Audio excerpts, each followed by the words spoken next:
Hello, I'm Arvind. I've been working in the developer relations industry for more than 7 years. I have built communities, I have managed communities, I have also spoken to developers at more than 300 developer events. Building communities are really hard. Nurturing communities and making sure that when the host is not being there and letting the community run by itself is too hard, um, especially when it comes to technical communities, obviously.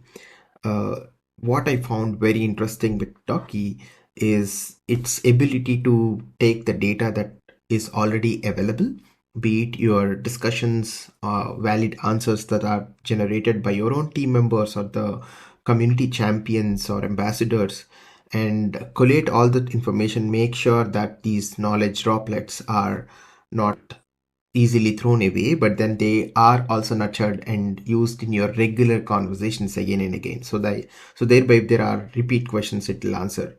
Question and answering is one thing that I found very interesting with Doc-E.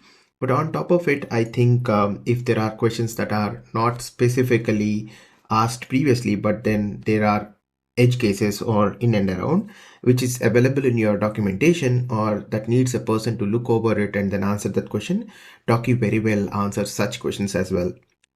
Doc-E could also handhold the developers, thereby increasing the engagement with your own technological platform or the tool that you're trying to, drive adoption.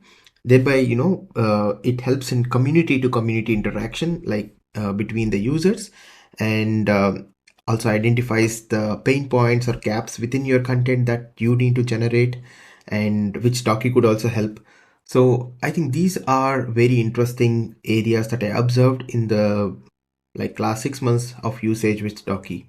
If you are someone that are looking to improve your community product adoption as well as nurturing the users and thereby converting them into the customers later and answering them their questions as well, Doc-E could serve the perfect assistant to all of these.